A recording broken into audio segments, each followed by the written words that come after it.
దేవుని వాక్య వెలుగులో మనం ప్రభుని ఆరాధించినట్లుగా మరొక పర్యాయం 7 నెలలు కాచి కాపాడి దేవుడు 8వ నెలలో ప్రవేశింపజేస్తూ వచ్చాడు. అందుని బట్టి ఎంతైనా ఆయనకు వందనస్తులు ఉంటున్నాం.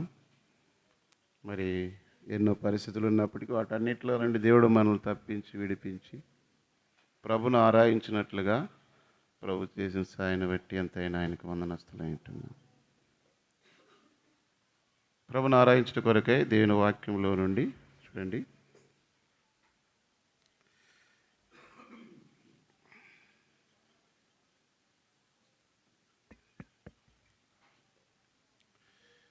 యోబు గ్రంథము 19వ అధ్యాయము 25. యోబు గ్రంథం 19వ అధ్యాయం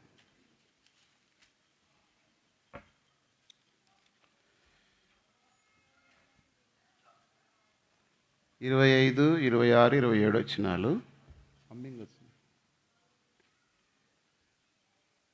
అందరి కలిపి చదువుకుంటాం. అయితే నా విమోచకుడు సజీవుడనియు తర్వాత ఆయన భూమి మీద నిల్చునని నెరుగుదును. ఇలాగూ నా చర్మం చీకిపోయిన తర్వాత శరీరంతో నేను దేవుని చూచెదను. నా మట్టుకు నేనే చూచెదను, మరి ఎవరునూ కాదు, నేనే కనులారా ఆయన చూచెదను. నాలో నా అంతరంజయములు కృషించి ఉన్నవి. ప్రభు చదివిన లేఖన భావన మన కొరకై విరిచి వడ్డించినట్లుగా సహాయం దయచేయను గాక. ఇక్కడ యోబు తన జీవితంలో కలిగిన పరిస్థితులన్నిటిని బట్టి తనకు ఆస్తి కోల్పోయాడు, కుటుంబంలో పిల్లలను కోల్పోయాడు, తిరిగి తన భార్య కూడా తననుకున్న జబ్బును బట్టి దూరం అయిపోతూ వచ్చింది. ఆదరించాల్సినటువంటి స్నేహితులు కూడా చివరికి అతని పైన నేరములు మోపుతూ వచ్చినప్పుడు అందుకే ఆయన అన్నాడు, వారి మాటల చేత నీ జీవితంలో ఏదో దేవుడు పాపము తప్పు ఉన్నందువల్లనే ఈ శిక్షలన్నీ నీ మీదకి వచ్చాయని ఆయన చెప్తూ వచ్చినప్పుడు యోబు వారితో పలికిన మాటల్లో ఇవి కొన్ని. ఏమంటున్నాడంటే, దేవుడు నా విమోచకుడు సజీవుడు, అంటే నన్ను విమోచించిన వాడు. దేవుడు ఎలాంటి వాడు అంటే అనే విషయాన్ని వారికి తెలియపరుస్తూ, విమోచకుడు,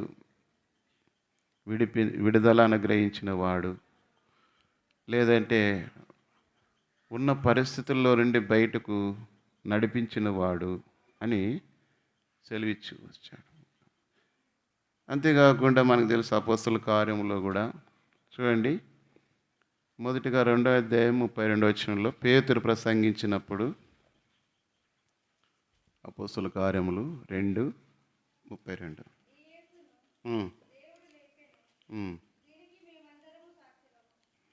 ఈ యేసును దేవుడు కాబట్టి యేసు ప్రభువును చంపేసినప్పటికీ ఆయన గురించి తిరిగి లేచిన తర్వాత ఆ శక్తిని చూసినటువంటి పేతురు ఈ మాట సెలవిస్తూ వచ్చిన, తిరిగి లేచును, విమోచకుడు, మరణము నుండి లేచిన వాడు.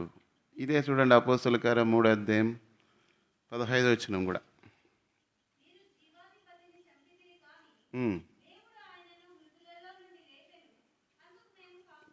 కాబట్టి యేసుప్రభు వారిని ఏం చేస్తూ వచ్చినారంటే, మీరు జీవాధిపతిని చంపినారు. ఎలా చంపినారంటే వాళ్ళు ఎరగక చంపినారు. ఆయన దేవుని కుమారుడని చెప్పుకోవటం బట్టి ఆయన మీద అసూయపడి ఆయన్ని సిలువ వేసి చంపారు. కాబట్టి మన జీవితంలో కూడా ఆయన ఎందుకు చనిపోయాడంటే మన పాపములు, మన దోషములు, మన అపరాధముల కొరకై రక్తం చిందించబడకుండా హెబ్రీ పత్రిక 9:22 ప్రకారం పాపక్షమాపణ కలగదని, ఆ రక్తము గొర్రెలకు, మేకులకు, కోడిలకు రక్తం ద్వారా మనిషిని పవిత్రపరచదని ఎరిగిన దేవుడు, నీతిమంతుడైన దేవుడు యేసుప్రభు వారుగా ఈ లోకానికి వచ్చి మనిషి కుమారుడిగా ఈ లోకంలో తన ప్రాణం అర్పించి రక్షించాడు. మనుషులందరి నుండి విమోచిస్తూ వచ్చినారు. వారి యొక్క అపరాధముల నుండి, పాపల నుండి వారికి విడుదల దయచేస్తూ వచ్చినారు. ఆ సంగతులు మనం తలపోసుకోవడానికి మనల్ని కూడా ఏ విషయాల నుండి దేవుడు విమోచిస్తూ వచ్చినాడన్న మాటకి మనం చూస్తూ వస్తాం. గలతీ పత్రిక 1వ అధ్యాయము 4వ వచనం.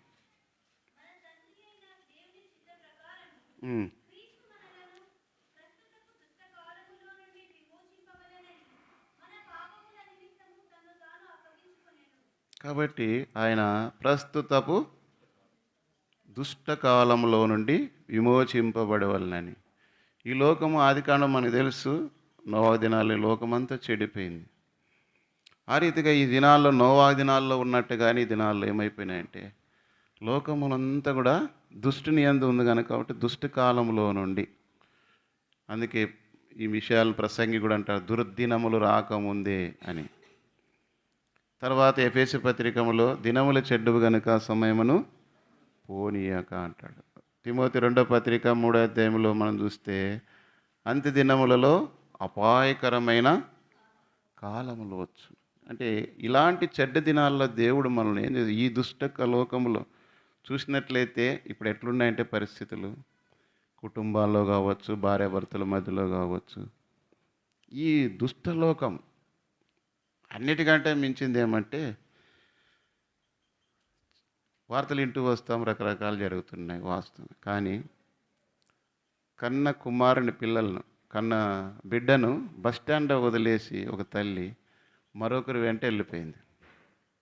దేవుని వాక్యానికి ఎట్లుందంటే, అది స్త్రీ తన గర్భమును పుట్టిన పిల్లలు మరచునా, వారైనా మరచరు కానీ నేను నిన్ను మరువనని దేవుడే ఆ స్త్రీని పోల్చి చెప్పాడు. అందరూ మర్చిపోయినా ఒకవేళ తల్లి పిల్లలు మర్చిపోదు, ఎలాంటి స్థితిలో అయినా. కానీ చివరికి ఎంత చెడ్డ దినాలు వచ్చినదని చెప్పి చాలా ఉన్నాయి ఇంక మిగతావి. అది దుష్టకాలం. ఇంకన్నీ ఒకరికొకరు చంపుకుంటున్నారు, పాతి పెడుతున్నారు, వదిలిపెడుతున్నారు, మనకి టైం లేదు కాబట్టి. ఇది దుష్టకాలము, చెడు కాలం. ఎవరినెవరు నమ్మే పరిస్థితులే లేవు, ఎప్పుడు ఏం జరుగుతుందో తెలీదు.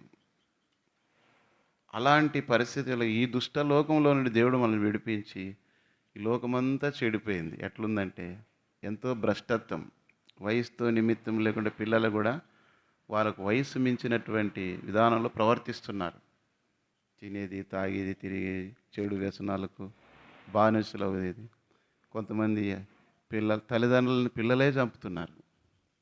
ఇలాంటి దుష్టకాలంలో నుండి దేవుడు మనల్ని ఏం చేస్తూ వచ్చినాడు, విమోచిస్తూ వస్తాడు. దానిని మనం జ్ఞాపం చేసుకొని, ప్రభువా ఇంత భయంకరమైన ఈ చెడు దినాల్లో కూడా మమ్మల్ని విమోచించి నీ బిడ్డలుగా, ఇంకా ఒకవేళ మనము అలాగే దేవుని ఎరుకోకుండా చనిపోయింటి నిత్య నరకానికి వెళ్ళేవారు. కానీ దేవుడు ఇలాంటి దుష్టలోకంలో నుండి దేవుడు మనల్ని విమోచించినాడు, అంటే రక్షించినాడు, పాపము నుండి విడిపించినాడు, నరకము నుండి తప్పించినాడు, పరలోకాన్ని దేవుడు మనకు అనుగ్రహించాడు. కాబట్టి దుష్టలోకంలో నుండి మనల్ని విడిపించి విమోచించిన దాన్ని బట్టి మొదటిగా ప్రభును ఆరాధించాం. ఇది మొదటిది. రెండవది చూడండి, అదే గలతీ 3:14.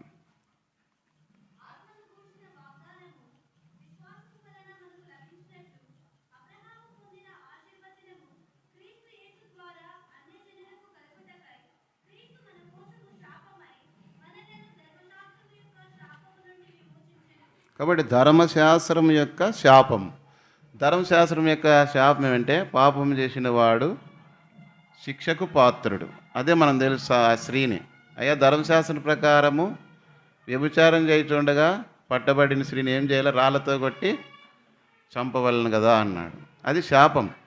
అంటే 10 ఆజ్ఞల్లో ఎవరైనా తప్పు చేసినారనుకోండి, దొంగతనం చేయకూడదని ఉంది, దొంగతనం చేస్తే రాళ్ళతో కొట్టి చంపాలి. అదే ఆకానుని చంపాడు, రాళ్ళతో కొట్టి చంపారు.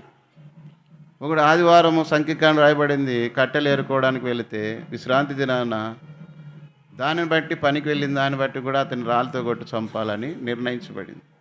ఇలాంటి పరిస్థితుల మధ్యలో దేవుడు శాపం, అది ఎట్లా వచ్చిందంటే ఆదామవులు ఈ లోకంలో ఆ పండు తినటి ద్వారా మనకందరికీ ఆ పాపం వలన శాపం వచ్చింది.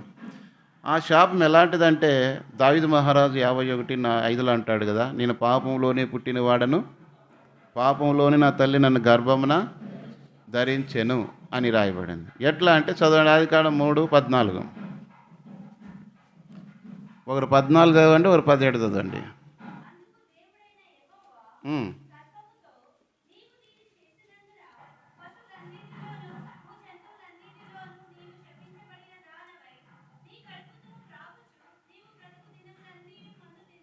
పదిహేడు.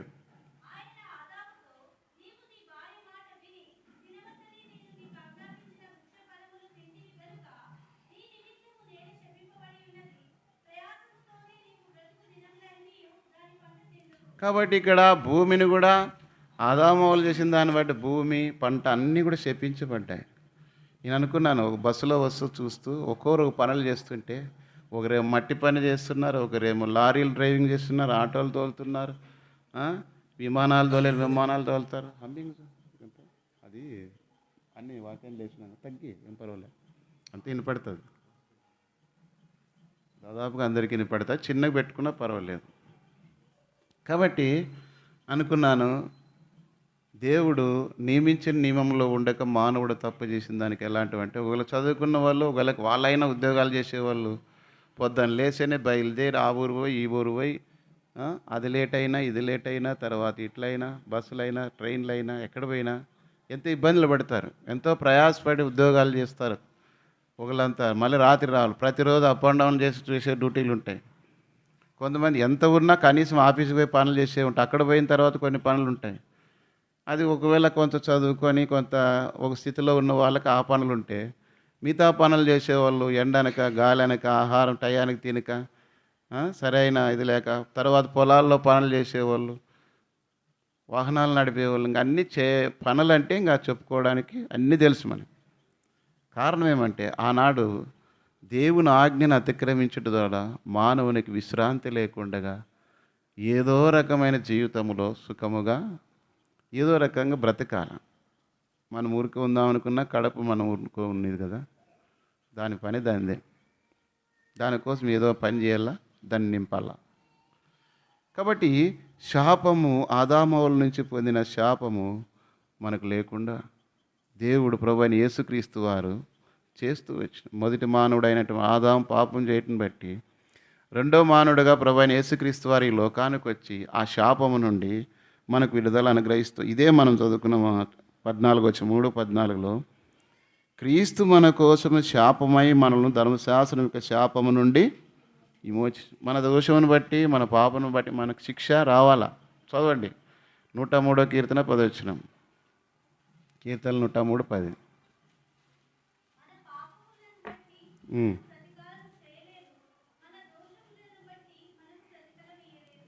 కాబట్టి మన పాపను బట్టి మనకు ప్రతీకారం చేయలేదు, మన దోషను బట్టి. ఒకవేళ ఆ రకంగా ఉన్నట్లయితే ఆనాడు వారికి ఏదైతే శిక్ష వస్తుందో అదే మనకు వచ్చేది. రోమిలు రాసిన పత్రిక 8:2 ధర్మశాస్త్రము దేనిని చేయజాలకపోయినో దేవుడు దానిని చేసెను. ధర్మశాస్త్రం అయితే మనం చేసిన పాపము నుండి ఆ శాపం నుండి విడిపించడానికి శిక్షే, అదే కంటికి కన్ను పంటికి పన్ను, అదే ధర్మశాస్త్రం. అయితే ప్రభువైన యేసుక్రీస్తు వారి లోకంలో నీకోసం నా కోసమై శాపగ్రాహిగా కలవరిశిలో తన ప్రాణం అర్పించుట ద్వారా మనకు విమోచన వచ్చింది. మొదటిదేమో దుష్టకాలంలో నుండి మనల్ని విడిపించినాడు, చెడిపోయిన లోకంలోని.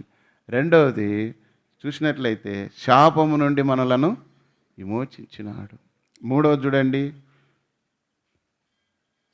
మరి రోమా రాసిన పత్రిక 6:18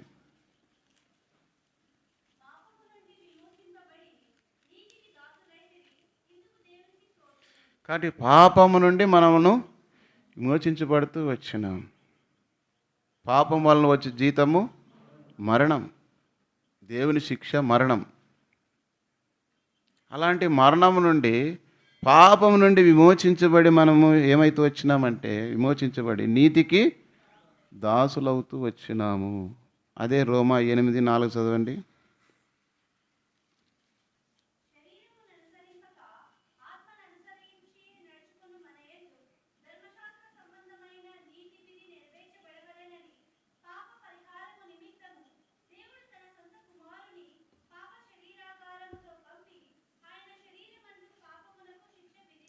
కాబట్టి శరీరంతో ఈరోజు అంటే ప్రభువైన యేసుక్రీస్తు వారి లోకానికి రావడం, రక్తం చిందించబడకుండా పాప క్షమాపణ కలగదు కనుక ఆయనే శరీర ద్వారా ఈ లోకానికి వచ్చాడు.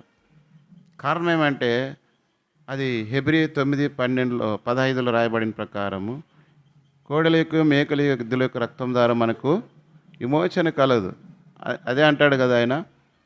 తర్వాత వెండి బంగారం లాంటి మొదటి పేతురు 1:18 ప్రకారము వెండి బంగారం వంటి క్షయ వస్తువుల చేత మీరు విమోచించ, ఒకవేళ మనం ఏదైనా మన అప్పులు ఉన్నాయనుకుందాంలేండి, ఎవరైనా మన అప్పు తీర్చినారంటే, ఉదాహరణకు రాజశేఖర రెడ్డి అందరు రైతులందరూ అప్పుల్లో మునిగిపోతున్నారు, రుణమాఫీ చేసినారంటే అందరూ కూడా ఆయన్ని దేవుడిగా కొలిచినారు. తర్వాత అనారోగ్యమైన పరిస్థితుల్లో ఉన్న వాళ్ళు ఆ గుండె ఆపరేషన్లు ఆ, చేసుకోలేక చనిపోతున్న విషయాలను చూసి మరి 108 స్టార్ట్ చేసి అందరికి కూడా ఆపరేషన్లకు ప్రభుత్వం ద్వారా మత్తయి సువార్త 10:8 వచ్చిన ప్రకారం 108 పెట్టినాడు. ఏముంది అక్కడ? ఉచితముగా పొందుతుంది అనేది.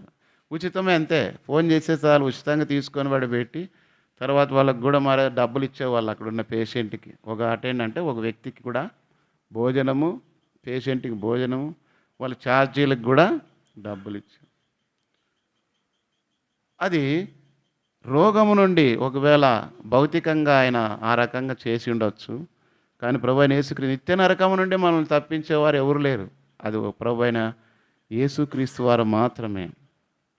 అదే కారణం, పాపం వలన వచ్చే జీతము మరణం. మరణము నుండి కూడా మనలను విమోచించినాడు. మొదటిదేమో దుష్టలోకంలో నుండి విమోచించినాడు, రెండవదేమో శాపము నుండి విమోచించినాడు, మూడోదేమో పాపం నుండి విమోచించినాడు, నాలుగోది చూడండి శ్రమల నుండి మనం విమోచించినాడు. యెషయా గ్రంథం 63:9.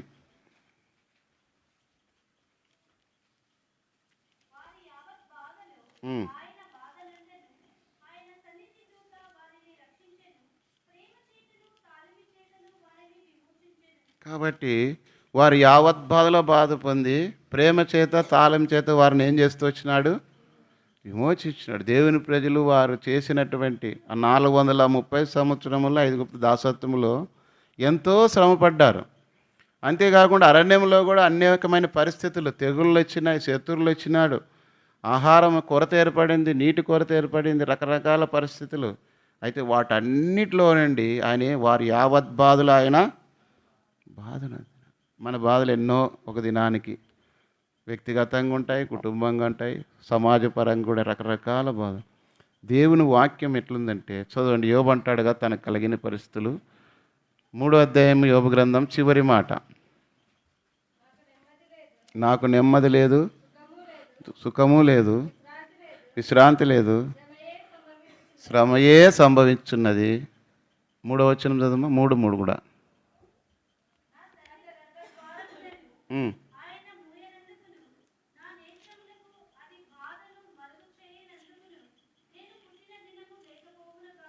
వచ్చే బాధలను బట్టి ఏమనుకుంటారంటే అసలు పుట్టుకోకుంటే బాగుందంటారు, పుట్టిన వాళ్ళు మొగలు ఏమనుకుంటారు ఎప్పుడైనా చనిపోతే మేలనే పరిస్థితులు కూడా కొన్నిసార్లు వస్తాయి. అట్లా దేవుని వాక్యం లేని వాళ్ళు, దేవుడు లేని వాళ్ళు, దేవుని గురించి దేవుని వాక్యం గురించి ఎరిగిన వాళ్ళు కూడా చాలామంది తమకు తాము హాని చేసుకొని చనిపోయిన వాళ్ళు కూడా ఉన్నారు. కనలారా కూడా చూసిన పరిస్థితులు ఉన్నాయి అలాంటివి. చూస్తుండగానే కారణం అంటే తెలీదు. కారణం ఏమంటే ఉదయం లేస్తే ఎప్పుడు రాత్రి అవుతుందా అని ఆలోచిస్తారు, రాత్రి అయితేనే ఎప్పుడు తెల్లారుతుందా అని ఆలోచించేది. అది శ్రమయే నాకు. కాబట్టి ఈ లోకంలో మనకు శ్రమలు దేవుని పిల్లలుగా అయితే అయినను దేవుడు మనల్ని ఏం చేస్తూ వస్తాడంటే వారి యావత్ బాధలో పాట ఉంది. నేను నిన్ను ఎన్నడు విడువననే పాటలో, నీ దుఃఖములలో నేను దుఃఖించచ్చు, నీ ఆనందములలో నేను ఆనందించు అనే పాటలు. అంటే మన దుఃఖాలలో ఆయన కూడా దుఃఖించేవాడుగా ఉంటున్నాడు. ఉదాహరణ మరియ మార్త లాజరు ఇంట్లో లాజరు చనిపోయినప్పుడు యేసుప్రభు కన్నీళ్ళు ఇడిచినాడు.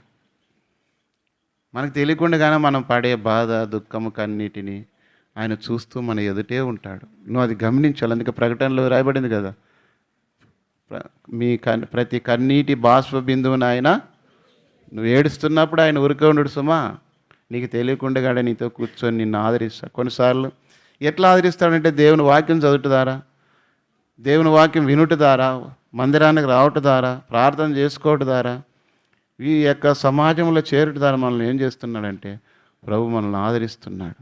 కాబట్టి శ్రమల నుండి కూడా మనల్ని దేవుడు ఏం చేస్తున్నాడు? విమోచించాడు. కాబట్టి ఇంకెక్కువ పోయడానికి టైం లేదు. చివరికి ఒక మాట చూసుకుందాం చూడండి. అంధకార సంబంధమైన అధికారం నుండి కూడా దేవుడు మనల్ని విడిపించినాడు, విమోచించినాడు. కొలస్సీ 1:13. ఆయన మనలను అంధకార సంబంధమైన అధికారం నుండి విడుదల చేసి తాను ప్రేమించిన తన కుమారుని యొక్క రాజ్య నివాసులుగా చేసెను. ఎట్లా? అంధకార సంబంధమైన అధికారం, ఈ లోక సంబంధమైన దేవత వారు మనోనేతలకు ఏం కలిగజేసింది? గుడ్డితనం కలిగేసి చేయాలని పనులనే చేస్తున్నారు వాళ్ళు. మనం కూడా ఒకప్పుడు చేసిన వారమే. పూర్వముందు మీరు చీకటి అయింటారని ఎఫెసు పత్రిక 5:8 రాయబడింది.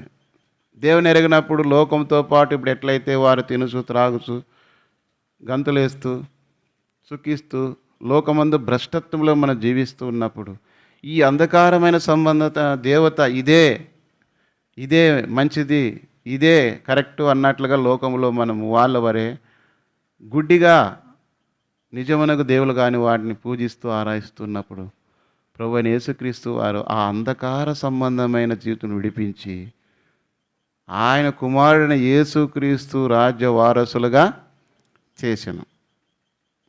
కాబట్టి నేనే మార్గమును సత్యమును జీవమును, నా దారిని తప్ప తండ్రి ఇద్దరికి ఎవడును రాడు. కాబట్టి ఆయన ప్రభువైన యేసుక్రీస్తు ద్వారా ఆయన రాజ్యానికి మనం వెళ్తాం. ఎట్లా అంటే యోహాను 1:12 ప్రకారం యేసునెందుడం కనిచురో వారందరికీ తన నామమందు విశ్వాసం ఉంచిన వారికి దేవుని పిల్లలవుటకు ఆయన అధికారం అనుగ్రహించును. ఉదాహరణకు మనం ఎవరన్నా ఉన్నారనుకోండి, ఉద్యోగస్తులు అనుకో, చనిపోతే ఎవరికి వస్తుంది? వాళ్ళ ఇంట్లో తన వారసులకు వస్తుంది. ఆస్తిపాసులు ఏమన్నా ఉన్నాయనుకోండి, మామూలుగా సాధారణంగా తల్లిదండ్రుల తర్వాత పిల్లలకు వస్తుంది. ఒకవేళ తల్లిదండ్రులు పట్టించుకోలేదు, వాళ్ళకి ఆస్తి దండిగా ఉందనుకోండి, వాళ్ళకి డబ్బులు ఉంది కదా అని ఎంతకాలం వాళ్ళని అన్ని చనిపోయే వారికి వేరే వాళ్ళు చూసినారనుకోండి, చనిపోయిన తర్వాత నేను అతను చూసినానంటే వాళ్ళు ఇరు ప్రభుత్వ పరంగా చట్టపరంగా దానికి వారసులైన వారే ఇవ్వాలి, వాళ్ళకే చెందుతుంది. ఆ రీతిగా ఆయన మనం యేసుప్రభు వారిని అంగీకరించిన తర్వాత పరలోక రాజ్యం ఆయన ద్వారా మనం పొందుకుంటాం. ఆయన రాజ్య వారసులుగా ఈ లోక సంబంధమైన అంధకారమైన జీవితం, గుడ్డితనంలో మూర్ఖమైన జనం ప్రజలుగా ఈ లోకంలో భ్రష్టత్వంలో చెడిపోయిన జీవితంలో జీవించినప్పుడు, ఉదాహరణకు చాలా ఉన్న ఎగ్జాంపుల్ ఒకటి చెప్తాం. సేనాదేవులు పట్టిన వాడు గెరాసేనుల దేశంలో ఎక్కడున్నంటే సమాధుల్లో ఉన్నాడు. ఇంటి వారు సైతం అతను ఏం చేసినారు? వదిలేసినారు, కాళ్ళకు చేతులు సంఖ్యలు వేసినారు. ఎవరిని కూడా ప్రేమించలేదు. వాడు కేకలు వేస్తున్నాడు, అరుస్తున్నాడు, గాయాలు అవుతున్నాయి, రాత్రి పొగులు ఎండ వాన గాలిలో ఉంటున్నాడు. కారణం ఏమంటే వానికి దయ్యం పట్టింది. అది అంధకార సంబంధమైన శక్తి ద్వారా వాడు బంధించబడ్డాడు.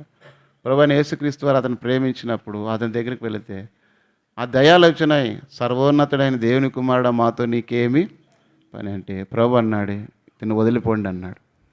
వెళ్ళిపోగానే దయ్యాలన్నీ పందుల్లోకి పోయిన, సముద్రంలో చనిపోయినాయి.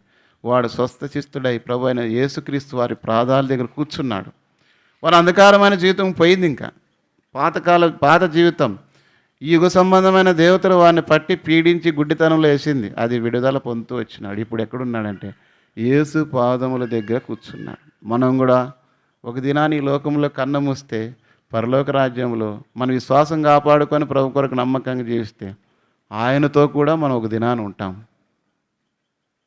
ఆ గొప్ప నిరీక్షణ మనకిచ్చాడు ఈ యుగ సంబంధమైన దేవత.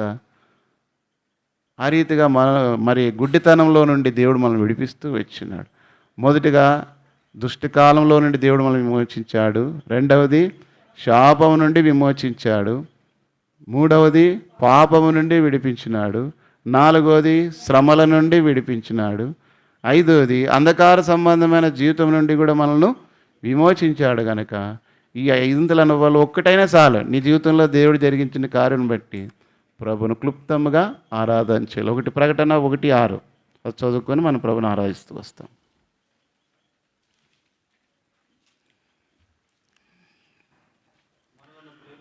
మనలను ప్రేమించుచు తన రక్తం వలన మన పాపం నుండి మనల్ని విడిపించిన వానికి మహిమయు ప్రభావమును యుగ యుగములు కలుగును గాక. ఆమేన్. చాలండి. ఇక్కడ చదువు. ఆయన మనలను తన తండ్రి యగు దేవునికి ఒక రాజ్యముగాను యాజకులుగాను చేసెను. మొదటి పేతురు 2:9.